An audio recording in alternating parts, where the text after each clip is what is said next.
Well, I'm in Niagara Falls, and where I wanted to go hiking, I didn't go because the parking was $5 an hour, which to me is pretty expensive, especially if you want to walk for 5 or 6 hours.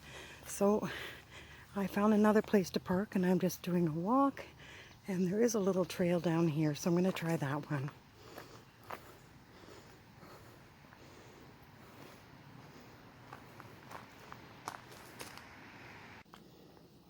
Lots and lots of steps.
Oh, wow.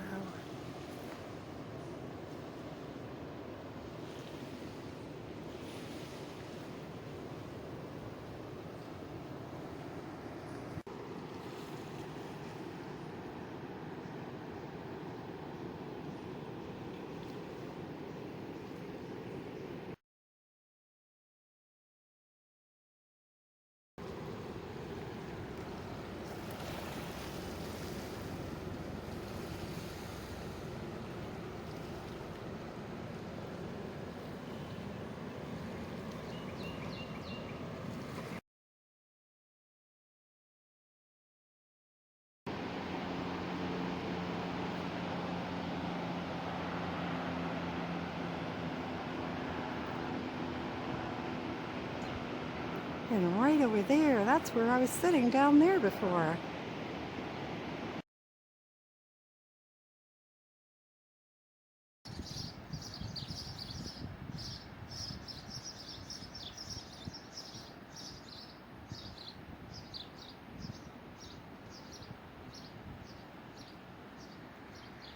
Found a little picnic area in Niagara Falls that's free. So I cooked myself something and I made myself coffee. So this place is on I Overlander to be able to stay overnight, but it's only 12:30 in the afternoon, so it's a little early yet.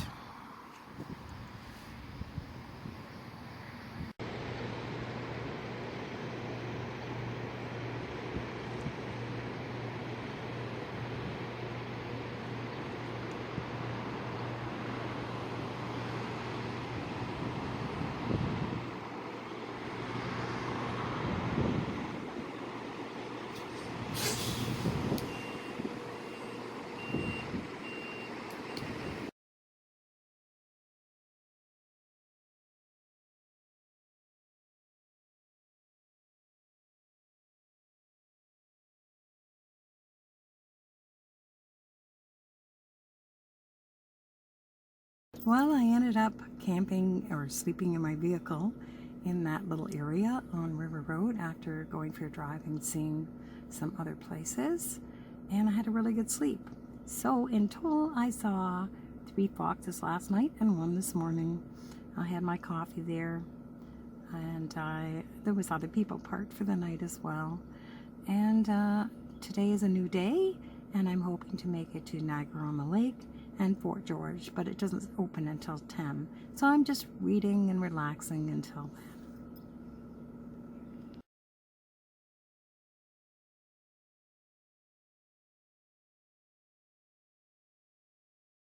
Well, I've made it to Fort George.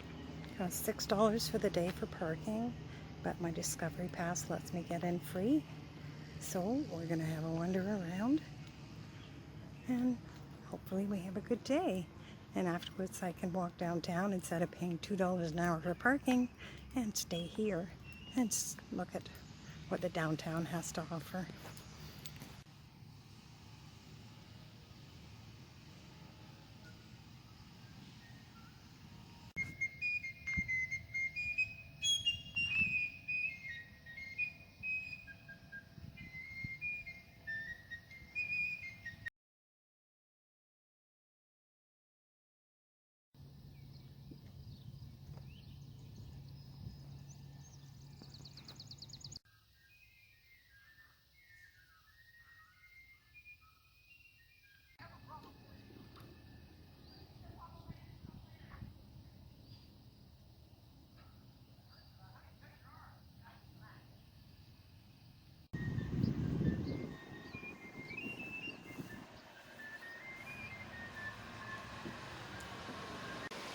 So President Madison declared war on Great Britain on June 18, 1812, and Canada became the battlefield.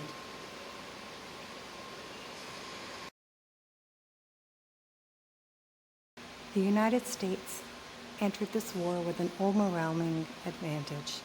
Their population outnumbered that of British North America by 15 to 1. Residents of the town of Niagara and members of the military always were close, and during the War of 1812, they associated both with British and American forces. So the tides of war went back and forth. At the end of 1812, Canada was ahead.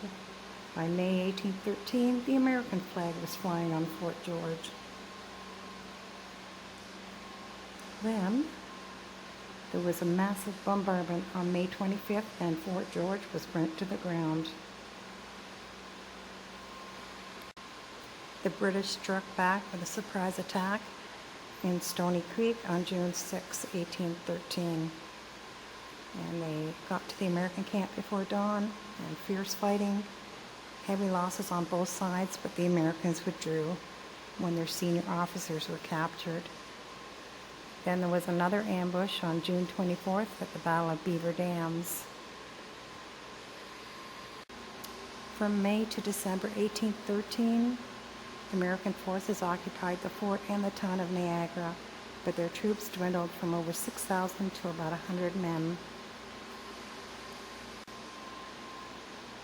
The Americans abandoned their position at Fort George, but before they left, they destroyed the town. So United States troops and traitorous Canadian volunteers set fire to the town, leaving the inhabitants freezing outside in a fierce winter storm. On December 19th, the British stormed Fort Niagara in a night attack, and the American soldiers surrendered with barely a shot fired. The British then marched to Buffalo, burning everything in their path.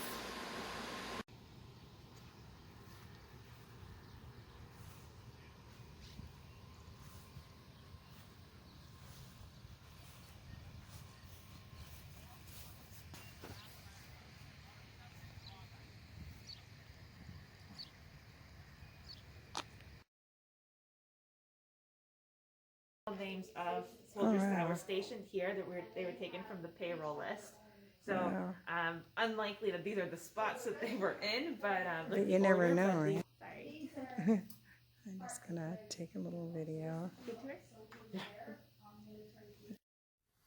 All the items shown in the pictures of what's in the glass case are packed into that small black bag, and that is the thing that the soldiers carry along with their gun.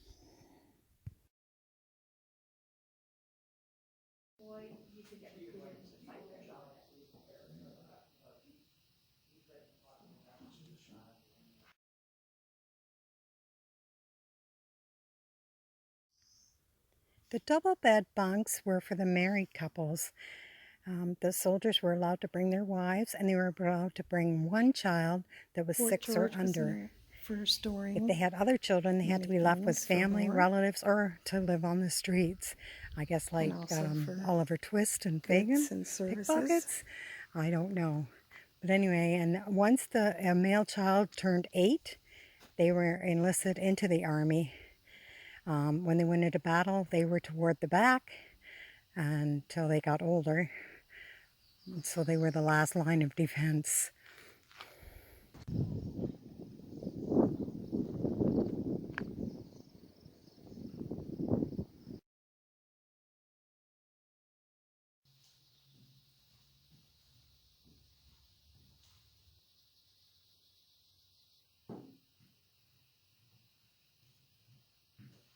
This is the only original building still standing at Fort George.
On this piece right here called the hammer.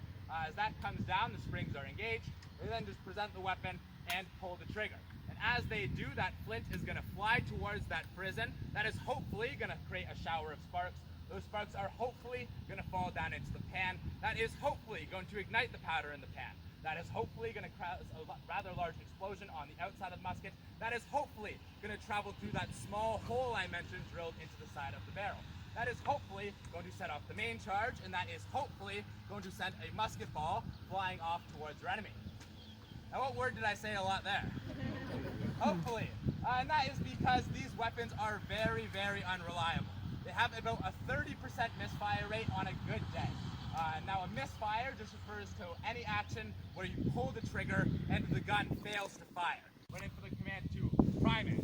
Load. Spinning the body, the musket to the right side of the body. One hand is free to reach back, grab a cartridge, bringing it up to the mouth, biting down on the top. Priming the weapon, and casting it about. Rest of the round is going down the barrel. Then withdrawing rammers, ramming the cartridge, returning the rammers, and reseating the rammer. Quick tap to make sure it's in place. Return to the shoulder. Mate. Ready. Present.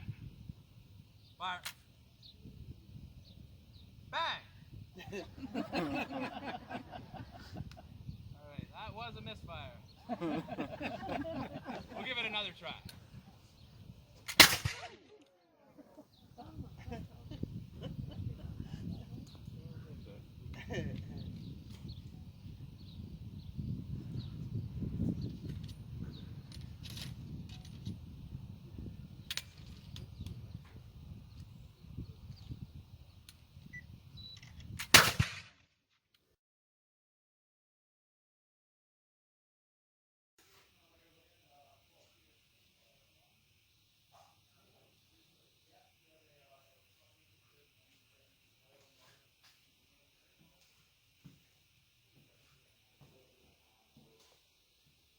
This is the officers' quarters.